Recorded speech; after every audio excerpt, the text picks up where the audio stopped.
Everyone, welcome back to the daily readings of Srila Prabhupada's books. We do it 7 days a week, and we appreciate so much all of you who are viewing and sharing and caring. There's been a lot of talk about devotee care lately over the last few years in all the different meetings and seminars and this and that.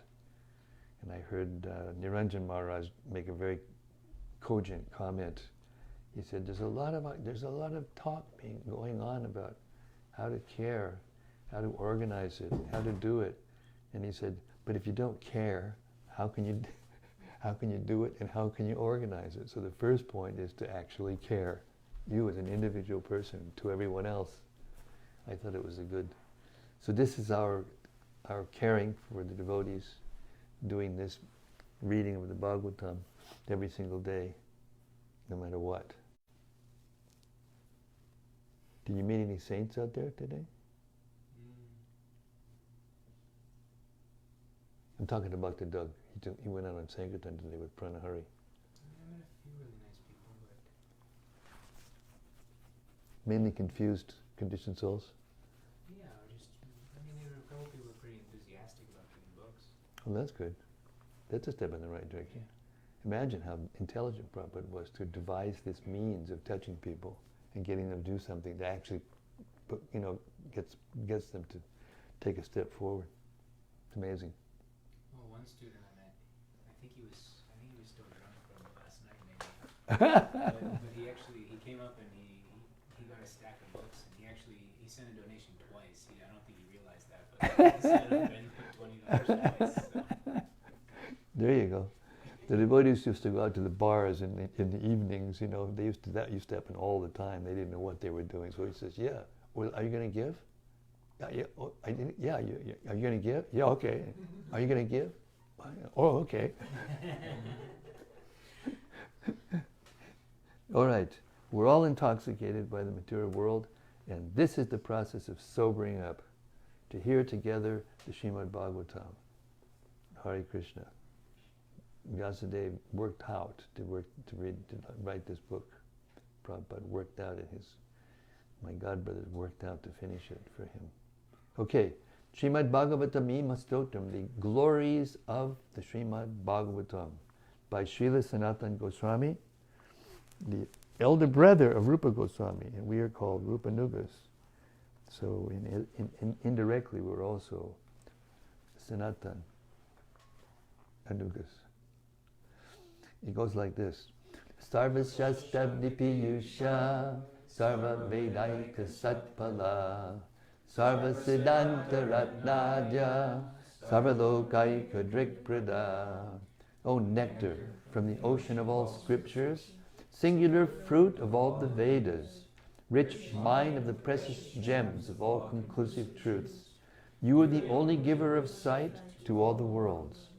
Sarva Bhagavata Prana Srimad Bhagavata Prabho Kalidwan Dutitaditya Shri Krishna Parivartita.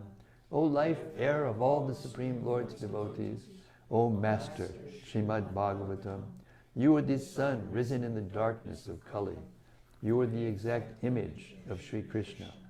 Paramananda Pataya Prema Varshakshadayate Sarvada Sarvasevyaya Shri Krishnaya Namostume. I bow down to you, who were supremely blissful to read. Your every syllable pours down a flood of prema. You can always be served by everyone. You are Shri Krishna himself.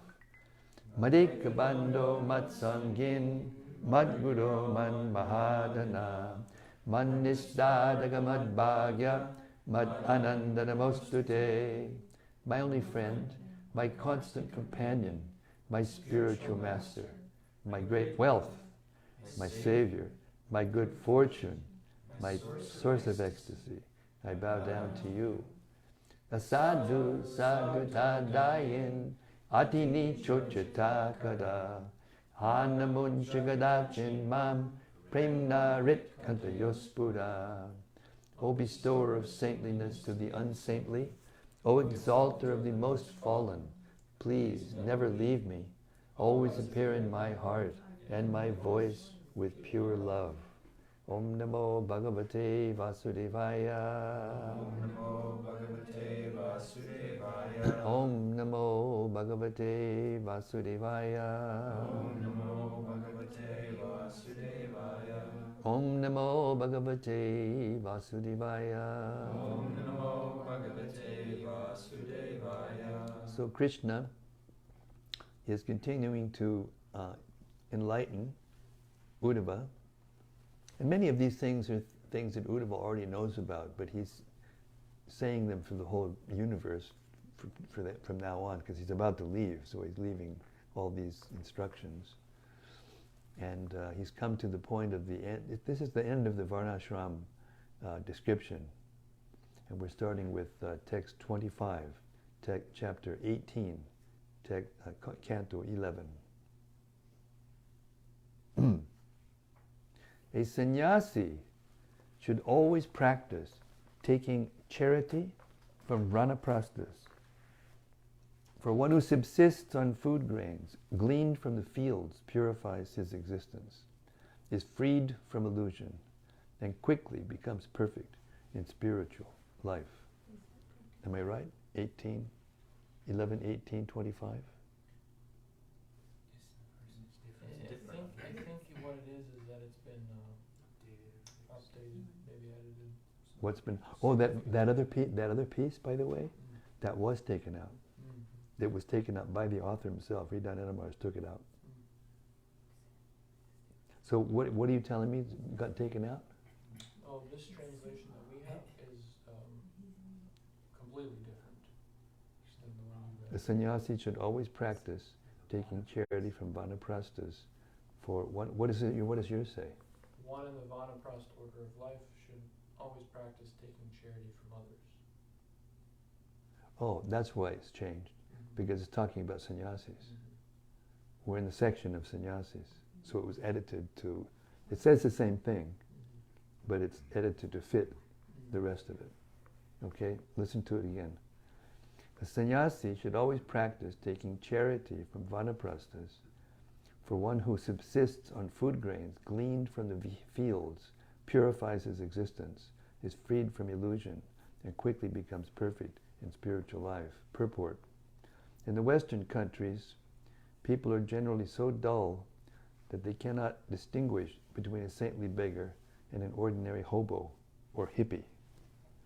A saintly beggar is constantly engaged in authorized devotional service to the Supreme Lord and accepts only what he requires for his bare maintenance. The author of this book remembers entering the Krishna Consciousness Society as an arrogant university student and being quickly humbled by the process of begging on the street on behalf of Krishna. This process is not theoretical, but actually purifies one's existence by forcing one to offer respect to all others. Good Sankirtan purport. Unless one offers respect to others, one's begging will be fruitless. Also, by begging, one will not often eat very sumptuously. This is good, because when the tongue is controlled, the other senses are quickly pacified. A sannyasi should never give up the purifying process of begging for his food, and ordinary people should not foolishly equate a lazy bum living at the cost of others with a saintly beggar engaged in higher duties for the Supreme Lord. So now you can see how the purport fits the verse, because it's talking about the sannyasis. And if they take charity from the vanaprasthas, it's good for them, because the vanaprasthas are just taking from the fields, and so that what they're getting as charity is completely pure. That's the idea. Text 26. A sannyasi should never see as ultimate reality those material things which obviously will perish. With consciousness free from material attachment, he should retire from all activities meant for material progress in this life and the next. Purport. One may doubt how a gentleman can retire from family life and live as a beggar, eating meager food. The Lord here responds by stating that sumptuous or palatable foods along with all other material objects, such as the body itself, should never be seen as ultimate reality, since they are obviously perishable items. This is another benefit of old age. Just to let you in on a secret, open secret. I'll read that again. The Lord here responds by stating that sumptuous or palatable foods, along with all other material objects, such as the body itself, should never be seen as ultimate reality, because they are obviously perishable items. One should retire from material programs destined to enhance the quality of one's illusion, both in this life and in the next. Text 27. The sannyasi should logically consider the universe, which is situated within the Lord, and his own material body, which is composed of mind, speech, and life air, to be ultimately products of the Lord's illusory energy. Thus situated in the self, he should give up his faith in these things, and should never again make them the object of his meditation. Purport.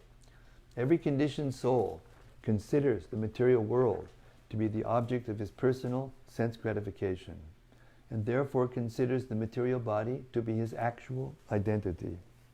The word tyaktva indicates that a sannyasi must give up his false identification with the material world and the material body, since both are merely products of the Lord's illusory potency.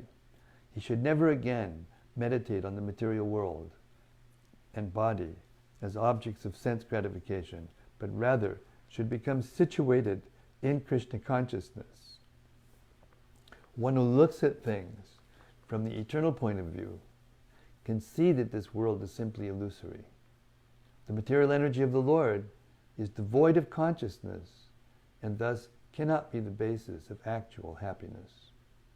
The Supreme Lord himself is the only absolutely conscious entity. He is absolutely self-sufficient, standing alone as Vishnu, the personality of Godhead. Only Vishnu, and not the insignificant workings of material nature, can give us the actual perfection of life. 28. A learned transcendentalist dedicated to the cultivation of knowledge and thus detached from external objects, or my devotee who is detached even from desire for liberation, both neglect those duties based on external rituals or paraphernalia. Thus their conduct is beyond the range of rules and regulations. Purport. This verse describes the Paramahamsa stage of life, in which there is no further need for rituals, external paraphernalia, or rules and regulations. A completely realized jnana yogi, pursuing liberation or beyond that, a perfect devotee of the Lord who does not desire even liberation, has no further desire for material engagement. When one completely purifies the mind, there is no possibility of sinful behavior. Rules and regulations are meant for guiding those who have a tendency to act in ignorance or for personal gratification. But one who is perfectly in spiritual consciousness can move freely, as described here by the Lord. One who tends to drive a car recklessly or who is unfamiliar with the local road conditions certainly needs the discipline of elaborate road signs and police enforcement of traffic laws. A perfectly safe driver, however, is thoroughly familiar with the local road conditions. He has no real need for the enforcement officials or the speed limits and caution signs meant for those unfamiliar with the road. A pure devotee of the Lord desires nothing except service to the Lord.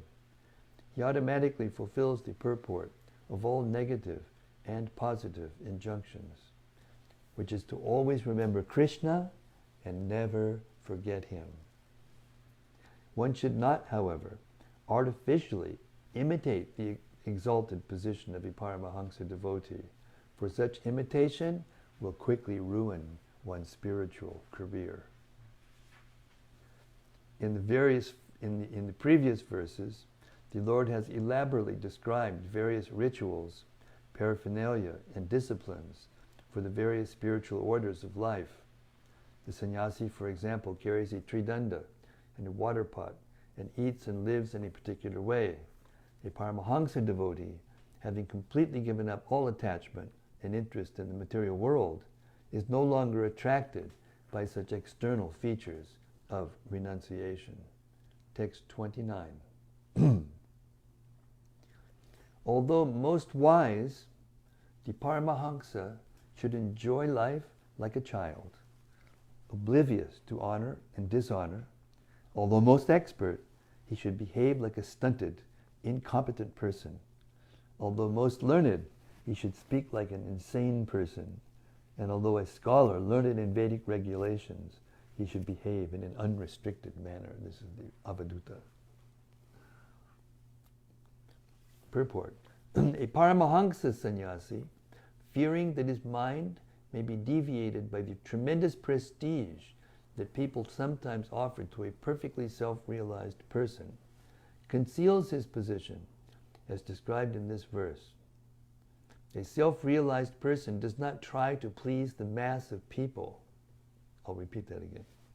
A self-realized person does not try to please the mass of people, nor does he desire social prestige, since the mission of his life is to remain detached from the material world and to always please the Supreme Personality of Godhead. Although neglecting ordinary rules and regulations, a Paramahansa does not ever become sinful or immoral, but rather neglects ritualistic aspects of religious custom, such as dressing in a particular way, performing certain ceremonies, or executing specific penances and austerities. The pure devotees of the Lord, who have dedicated their lives to propagating the Lord's holy name, must very expertly present Krishna consciousness in a way pleasing to the mass of people, so that they will accept it. Those who are preaching should try to make Lord Krishna popular without trying to advance their personal prestige in the name of missionary progress. A Paramahansa not engaged in distributing Krishna consciousness, however, should have no attachment whatsoever to public opinion. Text 30. A devotee should never engage in the fruitive rituals mentioned in the Karmakanda section of the Vedas, nor should he become atheistic, acting and speaking in opposition to Vedic injunctions. Similarly, he should never speak like a mere logician or skeptic, or take any side whatsoever in useless arguments. Now that's a good one. Those issues that are always floating around the movement about this and that and the other thing, real devotees don't get into it. Usually the persons who are vehemently on one side of an argument or another, what they really want is for everybody to come to them to get the answer. That latent guru desire is there, you know. But if devotees are not interested in useless arguments, they will argue with a non-devotee to try to convince them, or with an atheist, but they don't get into arguments with other devotees about controversial issues, about what this acharya said or that acharya said, and they're trying to make it one way or the other. They can't see, you know, that not everybody sees things in exactly the same way. According to their consciousness, they may see it a little differently. They may have a different relationship with Krishna, and they may see, you know, same pastime in a different way because of that relationship. So we don't fight among ourselves. We've got enough to do to fight with Maya. Purport. Although a Paramahansa devotee conceals his exalted position, certain activities are forbidden even for one trying to conceal himself.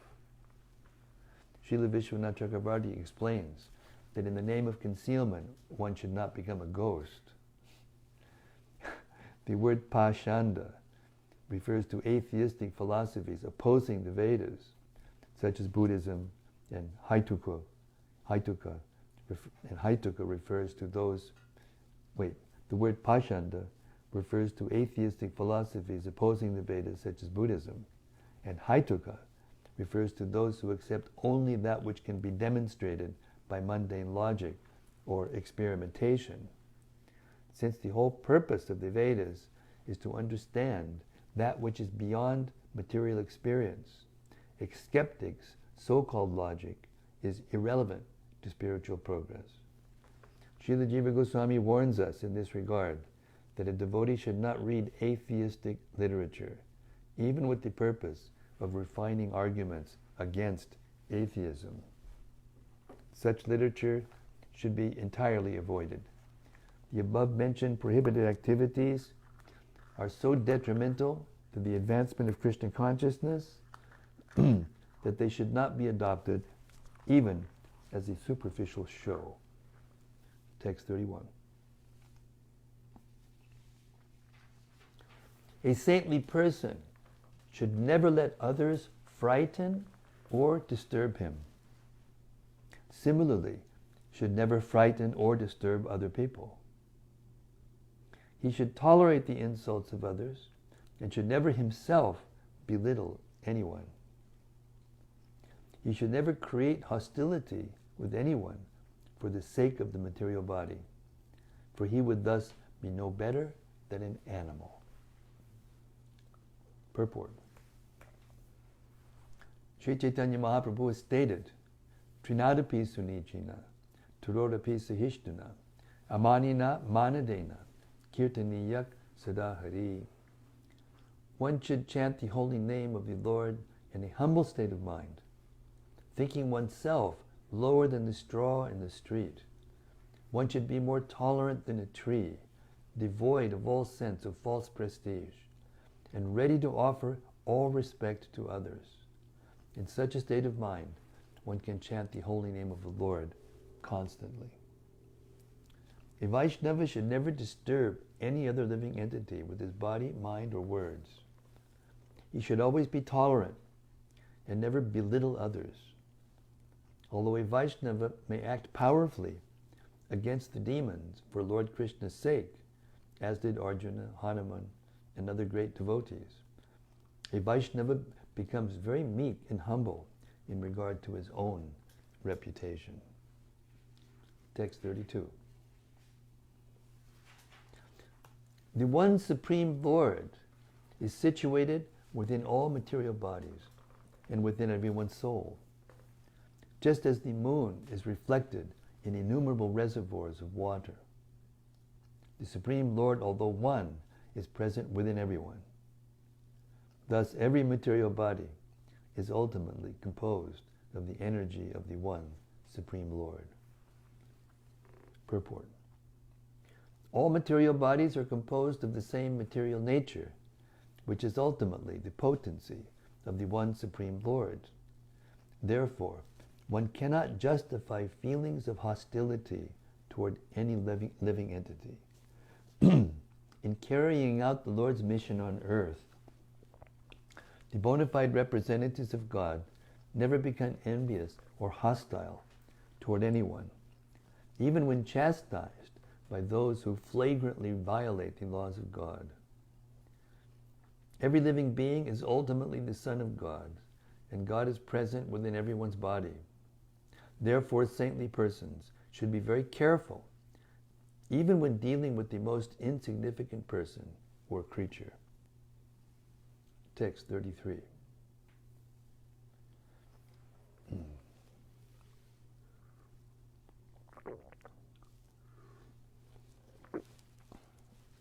If at times one does not obtain proper food, one should not be depressed. And when one obtains sumptuous food, one should not rejoice. Being fixed in determination, one should understand both situations to be under the control of God. Purport. Because we desire to enjoy the material body, the varieties of material experience bring us flickering happiness and inevitable suffering. We foolishly consider ourselves to be controllers and doers, and thus through false egotism we are subjected to the volatile feelings of the material body and mind. Text 34. If required, one should endeavor to get sufficient food, because it is always necessary and proper to maintain one's health. When the senses in life, air are fit, one can contemplate spiritual truth, and by understanding the truth, one is liberated. Purport. If food does not come automatically or by token begging, then one should endeavor to keep body and soul together so that one's spiritual program will not be disturbed. Normally, those who are endeavoring in spiritual life cannot maintain steady concentration of on the truth if their mind and body are weakened by under-eating. On the other hand, extravagant consumption of food is a great impediment for spiritual advancement and should be given up.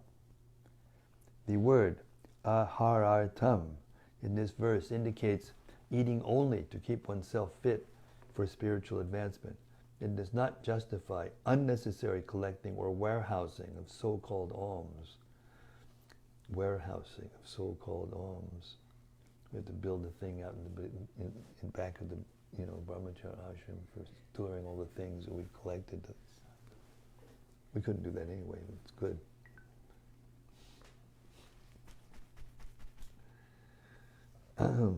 If one collects more than necessary for one's spiritual program, the surplus becomes a heavy weight that drags one down to the material platform. Text 35. A sage should accept food, clothing, and bedding, be they of excellent or inferior quality, that come of their own accord. Purport. Sometimes excellent, sumptuous food will come without an endeavor, and at other times tasteless food appears. A sage should not become happily excited when the sumptuous plate is brought to him, nor should he angrily refuse ordinary food that comes of its own accord. If no food comes at all, as mentioned in the previous verse, one must endeavor to avoid starvation. From this verse, it appears that even a saintly sage must have a good dose of common sense. Shall I read that again? You wouldn't mind? Okay. From this verse, it appears that even a saintly sage must have a good dose of common sense. This is a very important statement. Text 36. Just as I, the Supreme Lord, execute regulative duties by my own free will, similarly, one who has realized knowledge of me should maintain general cleanliness, purify his hands with water, take bath, and execute other regulative duties, not by force, but by his own free will. So now this whole virus is coming around. You've read about it? So one of the main things you do to avoid these kinds of things, and everyone should do it all the time, but they only think about it when there's some, pandemic going around. You keep your hands washed regularly, a few times a day, and you don't put your fingers, your hands in your mouth, in your nose, in your ears, or your eyes. It's a very simple rule. And if you don't do that, it cuts its hygienic principle, and it cuts 99% of it. You won't get flus and this and that, other kinds of things.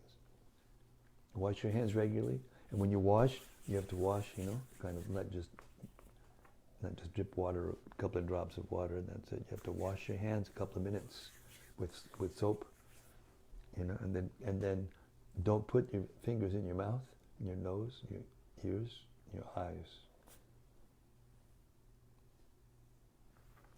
Avoid the pandemic. Purport.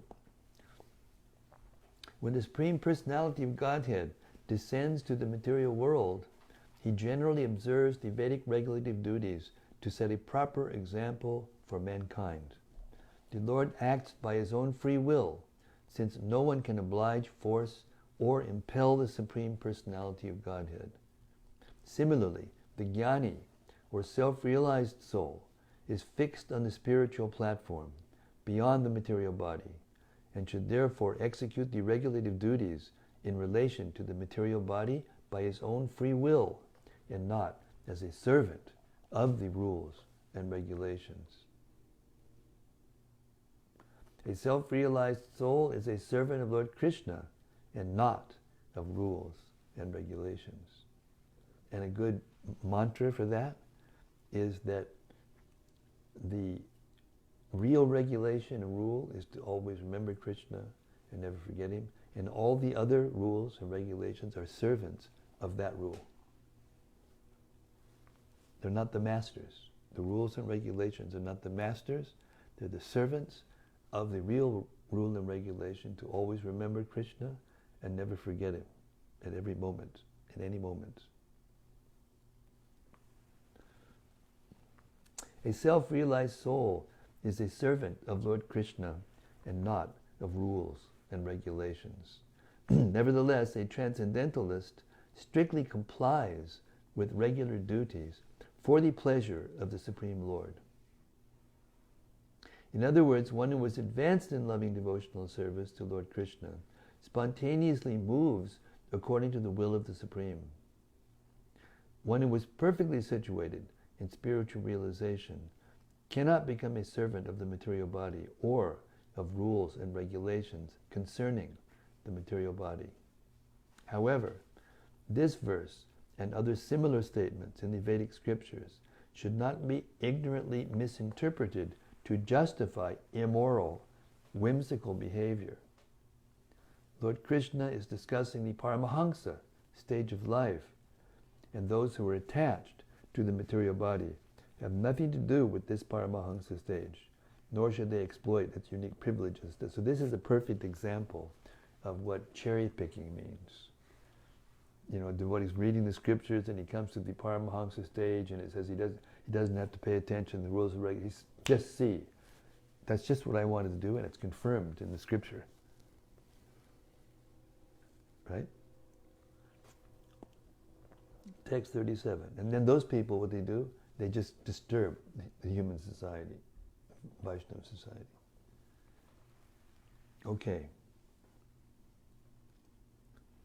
A realized soul no longer sees anything as separate from me, for his realized knowledge of me has destroyed such illusory perception. Since the material body and mind were previously accustomed to this kind of perception, it may sometimes appear to recur. But at the time of death, the self-realized soul achieves opulences equal to mine. Purport. Lord Krishna explained in verse 32 of this chapter that all material and spiritual objects are expansions of his potency. By realized knowledge of the Lord, one gives up the illusion that anything, anywhere, at any time, can be separate from Lord Krishna. He's just trying to remind us not to forget Krishna, right? Shabdike, Purushamrishu. Don't forget, this is what material energy sounds like and what it'll do. It sounds horrible. You won't be able to concentrate on Krishna. Krishna consciousness. Okay.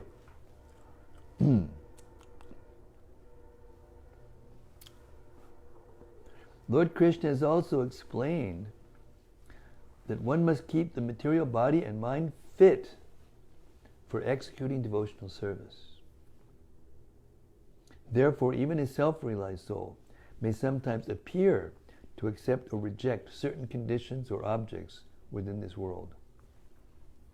Such brief, apparent duality of concentration upon something other than Krishna does not change the liberated status of a self-realized soul, who achieves at the time of death the same opulences as Lord Krishna in the spiritual world.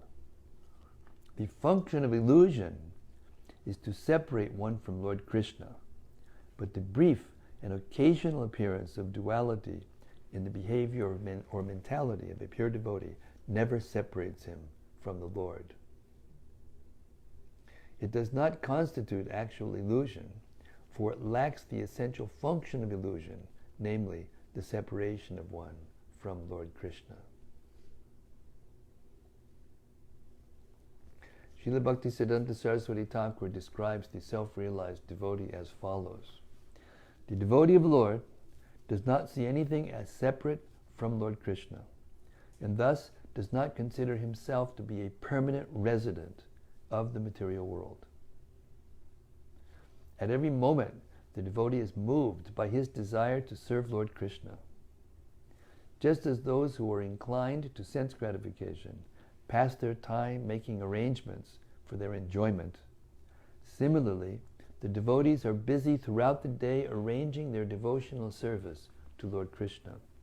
Therefore, they have no time to act like materialistic sense enjoyers.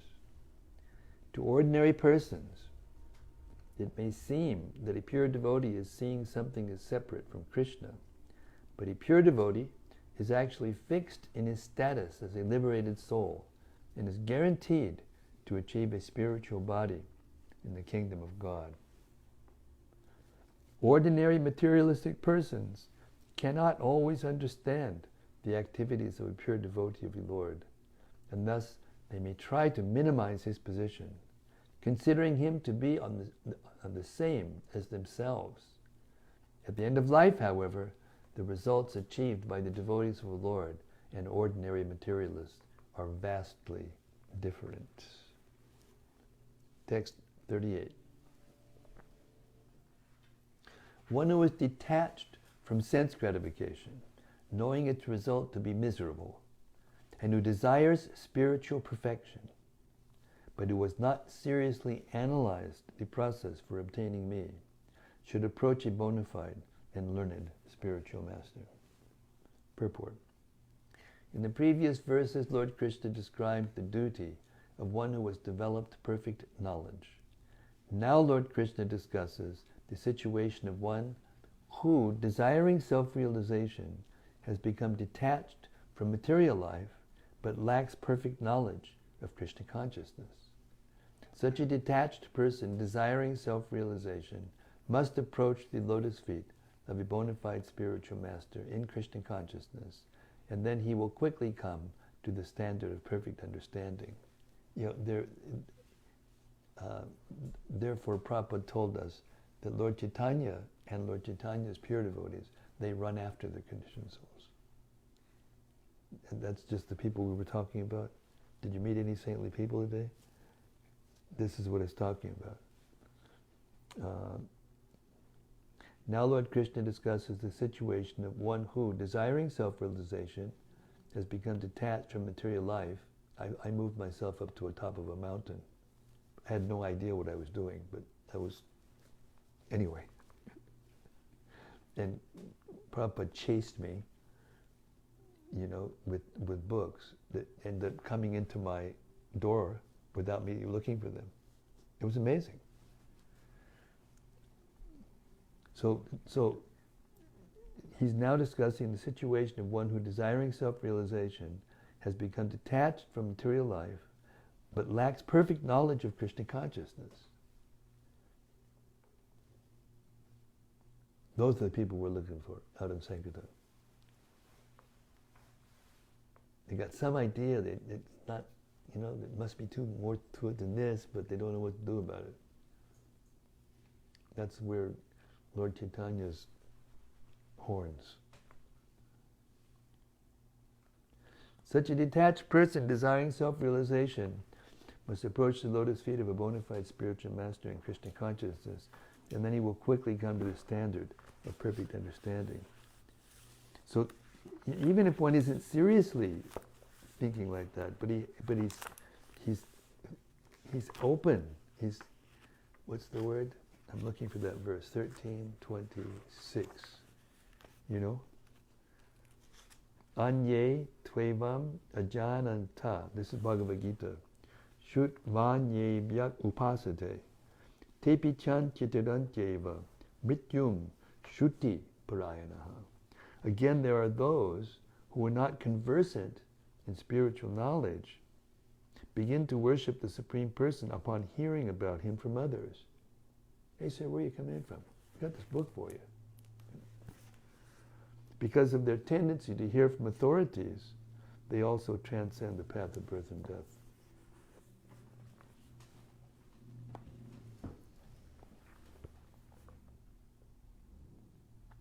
Such a detached person desiring self-realization must approach the lotus feet of the bona fide spiritual master in Krishna consciousness, and then he will quickly come to the standard of perfect understanding.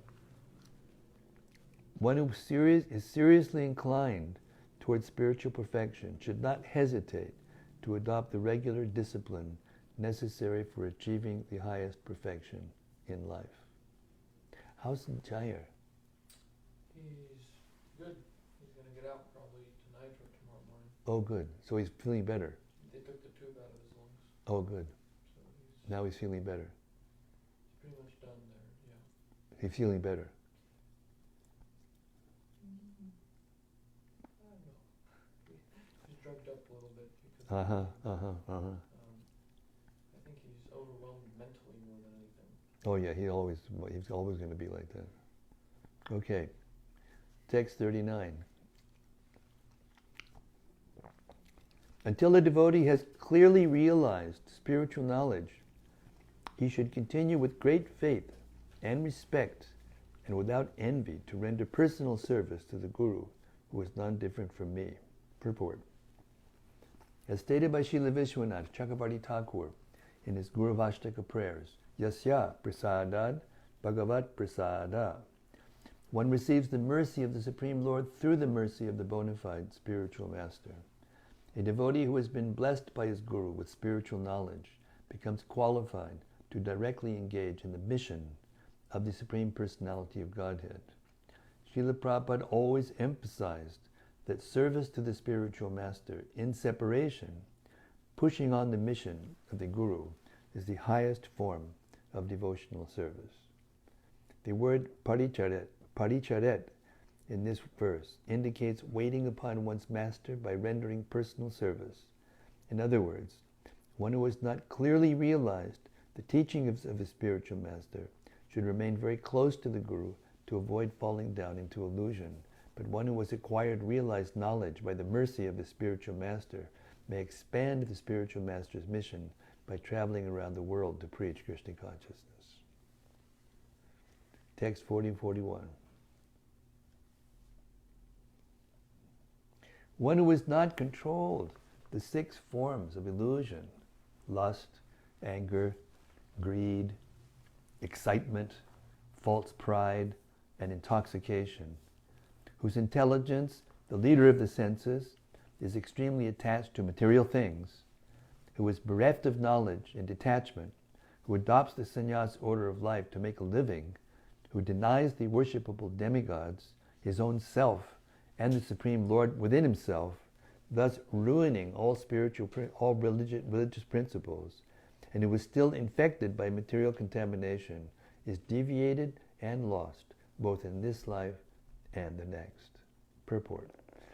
Lord Krishna here condemns bogus personalities who adopt the sannyas order of life for sense gratification, while still maintaining all of the symptoms of gross illusion.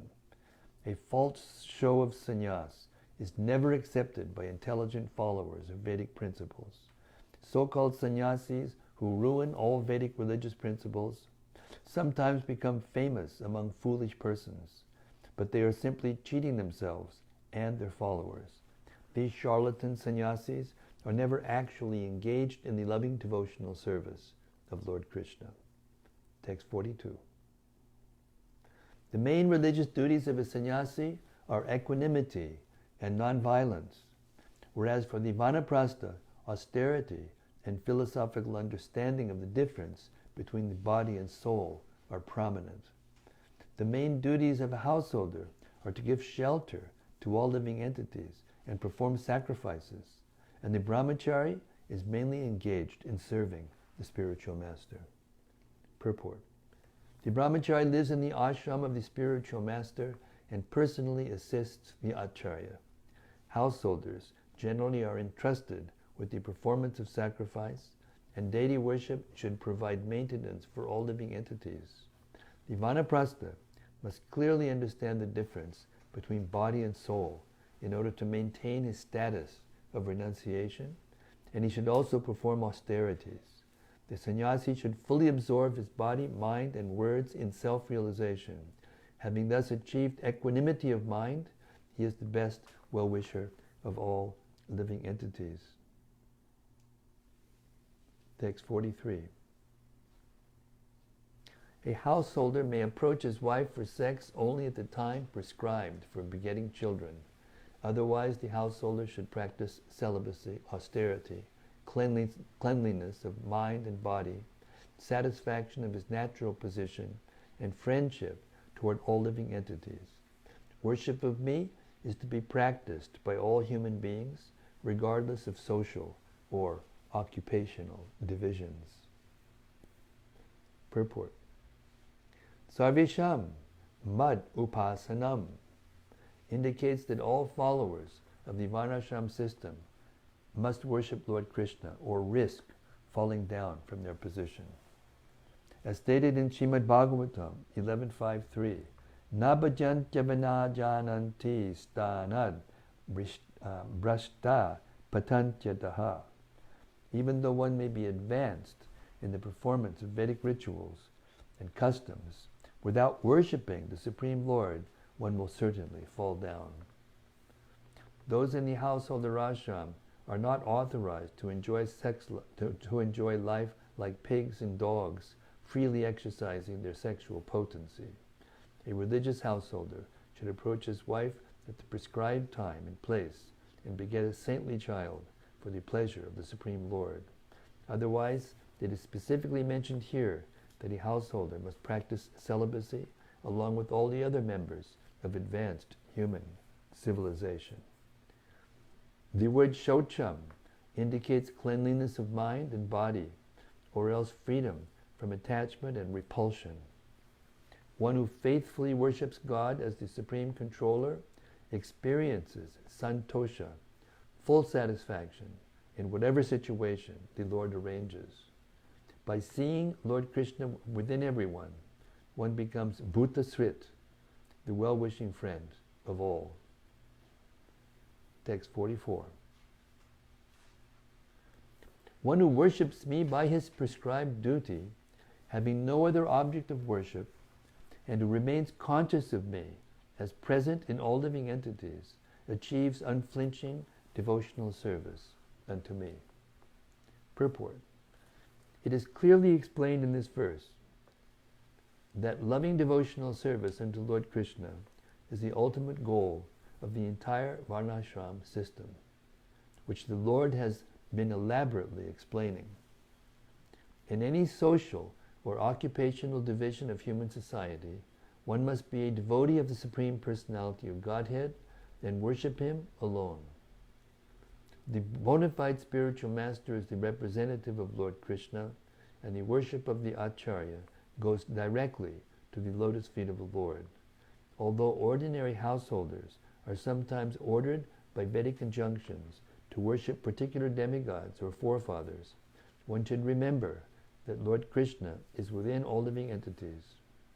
As stated here, Sarva Bhuteshu Mad Bhava, the pure devotees of the Lord worship the Lord alone, and those who cannot come to the standard of pure devotional service should at least meditate upon the personality of Godhead within the demigods and all other living entities, understanding that all religious processes are ultimately meant for the pleasure of the Lord.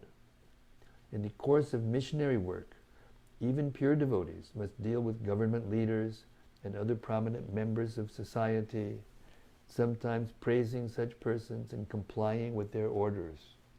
Yet, because the devotees are always meditating on Lord Krishna situated as the Supersoul within everyone, they are therefore acting for the Lord's pleasure and not for the pleasure of any ordinary human being. This is Vrindavaneshwari's point. She asked me this question about the boss she's working for, because he's a complete materialist. So there doesn't seem any way in, so she makes some sweets or some special thing and she offers it in the office to a picture and then gives it to him. In that way engages him in devotional service. It's right there. in the purport. Justified. Those persons dealing with different demigods in the course of their varnashram duties should similarly see the Lord as the basis of everything. They should concentrate on pleasing the Supreme Lord by all activities. This practice will bring one to the ultimate stage of life, love of God. So this is exemplified by Lord Chaitanya's traveling and preaching, where he would go into temples. If there was a prominent temple in a place, and it was Lord Shiva or a demigod, he would go there and he would pay his obeisances. But he wasn't worshipping the demigod as God. He was worshipping them as devotees of God. And sometimes for preaching, like in Varanasi, when he was there in Kashi to deliver the sannyasis, he got everybody's, made them favorable by always going to their favorite temple. Because he was so wonderful and so beautiful and so advanced, and in love of God, they became charmed. And by the time he left the place, they were all devotees of Krishna. That's empowered preaching. Unlimited powered preaching. Okay, one more, and then we'll stop. How many verses do we have to go in this chapter? Huh? 4 left. We might as well finish. No? Okay. My dear Uddhava, I am the Supreme Lord of all worlds, and I create and destroy this universe, being its ultimate cause. I am thus the absolute truth, and one who worships me with unfailing devotional service comes to me. Purport. As described in the first canto of Srimad-Bhagavatam, 1-11, Lord Krishna is understood in 3 features: as impersonal Brahman, localized Paramatma, and ultimately the Supreme Personality of Godhead, Sri Krishna, the source of everything. Lord Krishna absorbs the impersonal philosophers into the rays of his body, appears before the perfect yogis as the Lord of the heart, and ultimately brings his pure devotees back to his own abode for an eternal life of bliss and knowledge. 46. And by the way, when you go back, you get a spiritual body. And that spiritual body is not made of earth and water and flesh and this and that and the other things. But it knows automatically what to do and what not to do to please Krishna. How would that be? Yeah, that's right. Let's do it. Text 46. Thus, one who has purified his existence by execution of his prescribed duties, who fully understands my supreme position, and who is endowed with scriptural and realized knowledge, very soon achieves me. 47. Those who are followers of this Varnashram system accept religious principles according to authorized traditions of proper conduct. When such Varnashram duties are dedicated to me in loving service, they award the supreme perfection of life. Purport. According to the Varnashram system, the members of different orders and statuses of life have many traditional duties, such as worshipping the forefathers to save them from possible sinful reactions. Such Vedic rituals, sacrifices, austerities, and so forth should be offered to the lotus feet of Lord Sri Krishna. They then become the transcendental means for going back home, back to Godhead. In other words, Krishna consciousness or loving service to Lord Sri Krishna is the sum and substance of progressive human life. Text 48.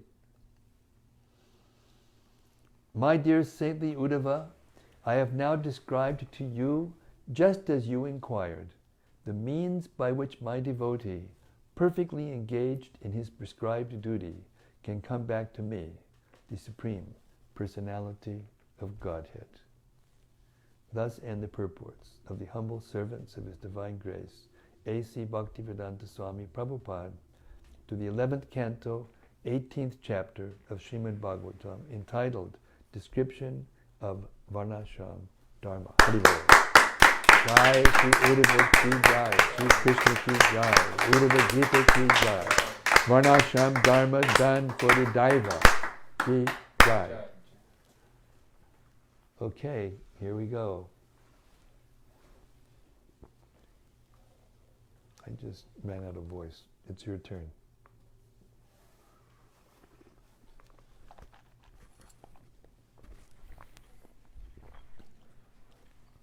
Oh, by the way, there's a recurring, I don't know how it happened, I just was looking curiously, and I saw a recurring question by, I don't remember the name of the person, but the question was, they want to start reading, they want to read some specific thing. Is there anywhere they can get it?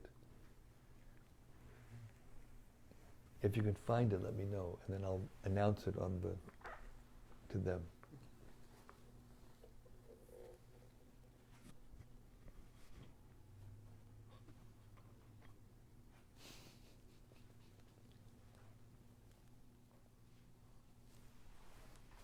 Okay, Vrindavaneshwari is going to take us somewhere. Go ahead.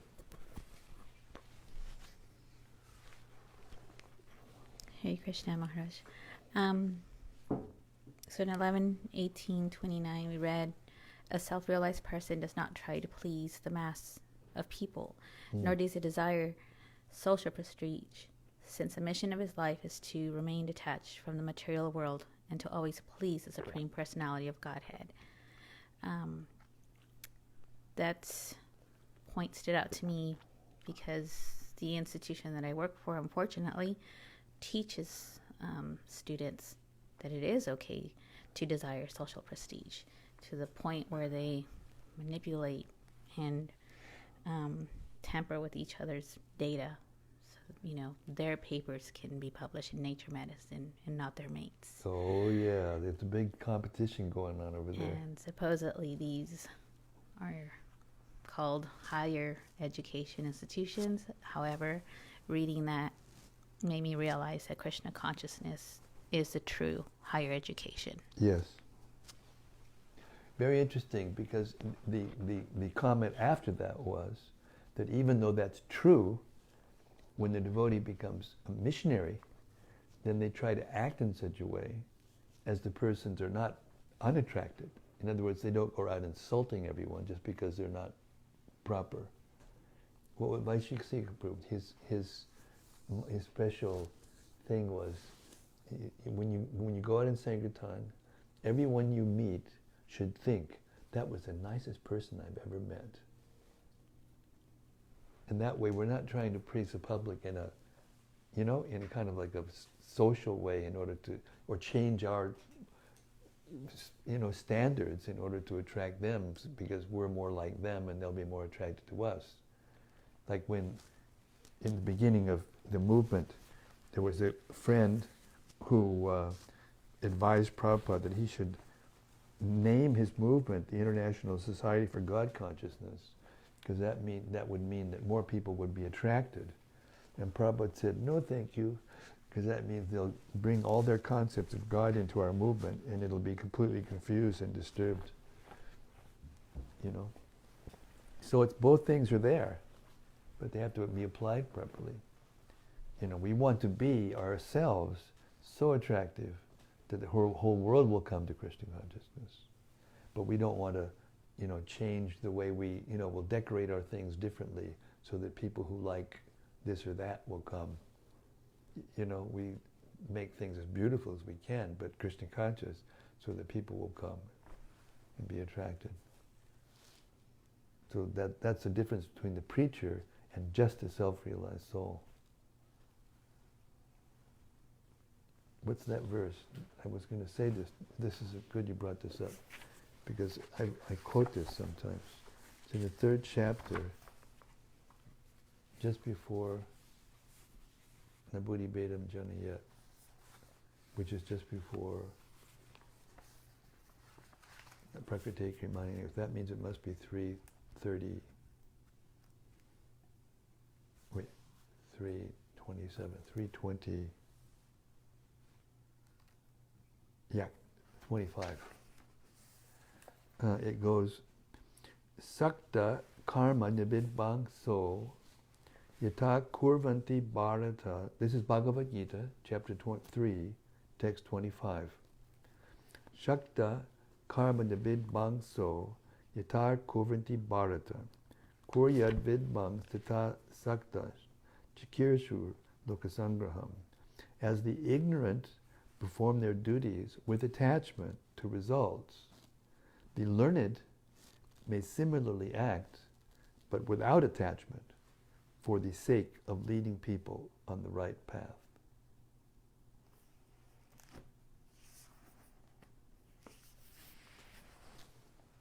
So that's kind of what Krishna was saying towards the end, where he was saying that, what was it he was saying? No, I can't remember exactly. But anyway, the idea is that a devotee who's completely, detached, will sometimes act. That was in the purport, or maybe it was in the verse also.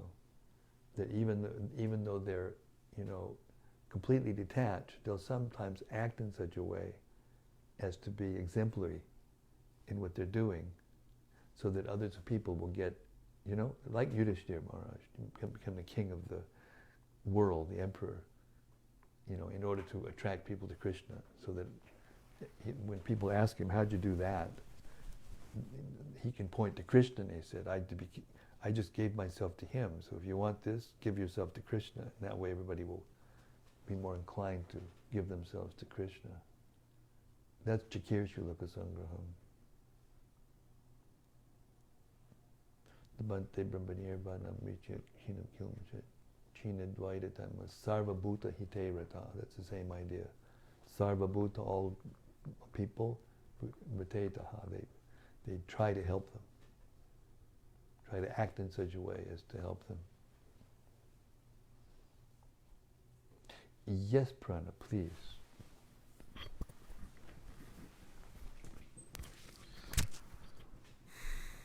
I was just thinking about the the equanimity and non-violence, which was supposed to be the characteristics of the sannyasi, or the duties, duties of the sannyasi was equanimity and non-violence, and I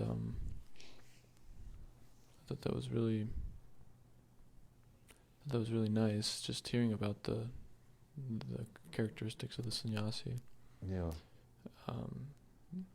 Mainly because I think it's actually, some of those principles are practically are applicable for us in our sadhana stage even. Maybe we're not at the supreme perfection, but to practice seeing others as parts and parcels of Krishna. Krishna is present in all living entities, therefore to give that respect. And it seems like, is this correct? Is this the correct understanding? Absolutely. That we should practice this? Actually, it said, I don't know if it was in that verse or that purport you're talking about, it was talking about how the devotees, they give respect to everyone, not even an insignificant person, living being, they give respect, because each one of them has Krishna inside the heart, and each one of them has special characteristics that make them different, and even better in some ways, Like the birds can fly, away when there's danger. We can't. Somebody, burglar comes right in front of us, we can't just fly away. We have to figure out some other way to get free from it or die. So like that, each like there's some birds that can see like 2 miles away, and can see just a little, something moving or dead carcass or whatever, and they can go right to it. And fish in the water, they can feel from the vibrations of the current of the water when a danger is coming, and they hide well before the thing comes. Every living being has special powers and special abilities, and human beings the most. They have the most. They have more than others. So they all have Krishna inside, organizing all of this. So yes, they should all be giving proper respect. But that doesn't mean that we should imitate, and that was the point. One of the points was we shouldn't imitate that, consciousness and treat everybody the same and get ourselves influenced by the association of someone who's actually an atheist, or, someone who's promoting, some snake oil or something. They call them snake oil salesmen, in the old days. So it takes discrimination. Even if we're neophytes, we should come to that stage of discriminating. That was talking about the Paramahansa stage, mainly. Yeah, that's true. I was just thinking another item that we heard about that requires that discrimination was taking care of the material body. Yeah. Because Krishna said that the sannyasi or the Paramahamsa sees that the material body and indeed all the universe is just made up of the Lord's illusory energy, and therefore they're never, they never go there again, something like that. Belongs to Krishna. Yeah. Even our own body belongs to Krishna, so we have to take care of it. But it seems like there's that fine line between renouncing this is illusory, but then also being, I like that it said that even a saintly person requires a good dose of common sense. Oh, that's really that, a good point. If the body doesn't function, then how can you actually practice spiritual life? That was one of the favorite statements what we read to me. I like that one about the devotee has a good dose of common sense. Otherwise, become fanatic, and even radical and do crazy things. The activists will do anything for their cause, and never mind how there's no respect for other people's, existence.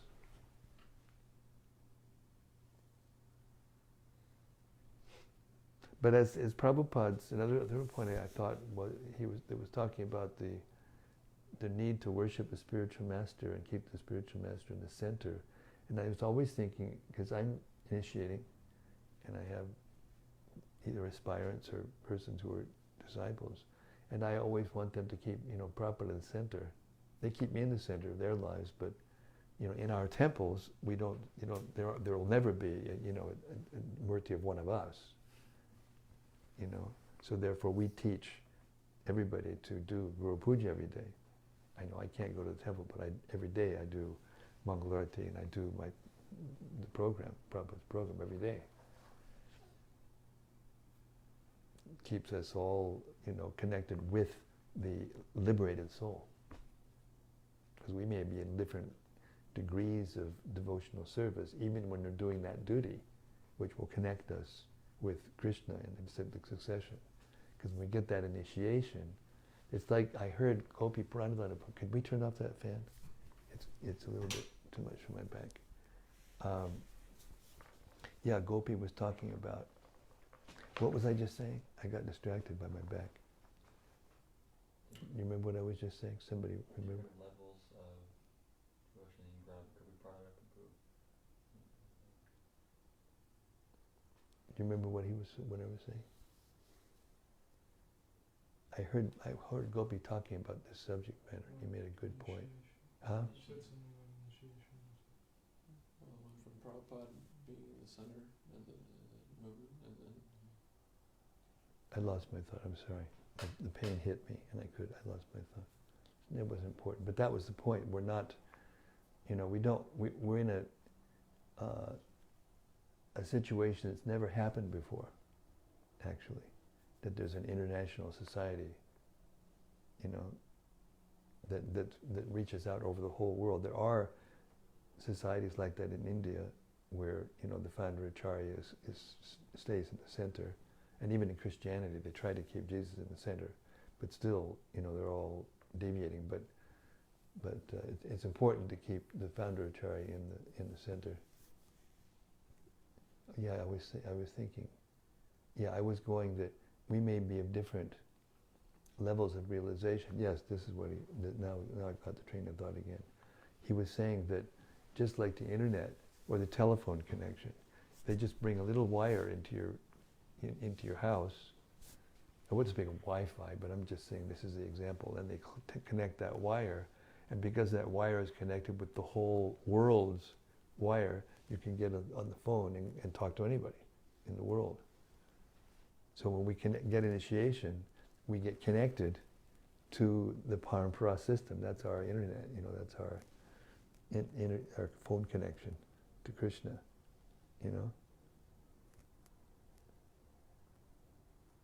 So we're very fortunate to be very close to Prabhupada. I mean, so many generations after it, it's going to be harder to keep that, that connection.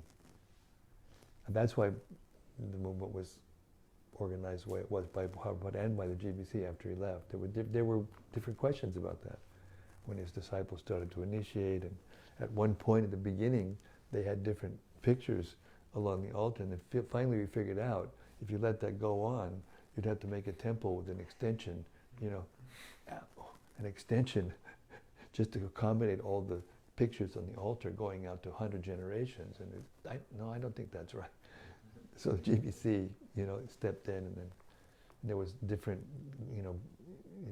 asanas, vyasasans there for the different gurus and their guest gurus, and it was a little bit, it wasn't right. And gradually they, got it together to come to this conclusion. That little pamphlet, Srila Prabhupada, the founder of Acharya of ISKCON, it's really well written and it has a huge dose of common sense in it. Huge dose of common sense. And well documented by letters from Prabhupada and to his godbrothers, and so the history and how the whole thing unfolded. Lord Chaitanya's, it's very nice. We should read that for the devotees out loud. That would be good.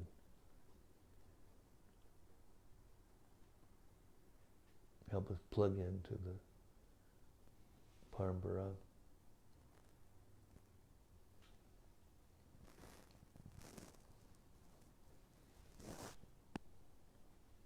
What else?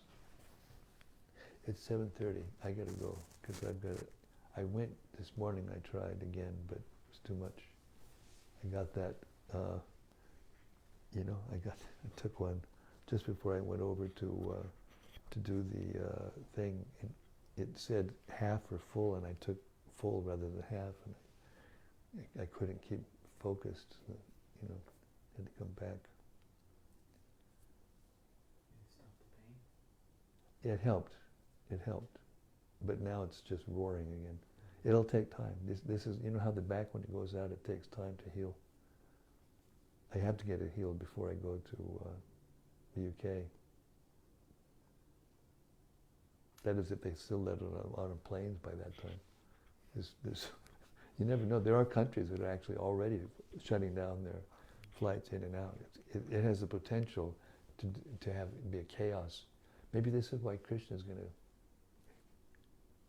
I'm not going to bring in politics. This is pure devotional service. Hare Krishna. Anyway, Prabhupada loved America. It's a devotional service to say it, that he wouldn't be happy with what's going on, that freedoms are being, getting less. Prabhupada loved America, has allowed him to do what he did. If it wouldn't have been for America, he wouldn't have been able to spread it all over the world, Christian consciousness.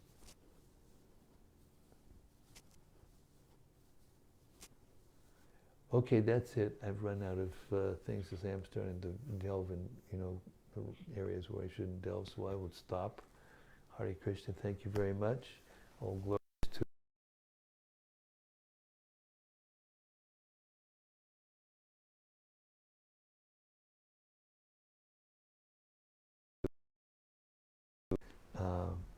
purify ourselves and work cooperatively to please Krishna.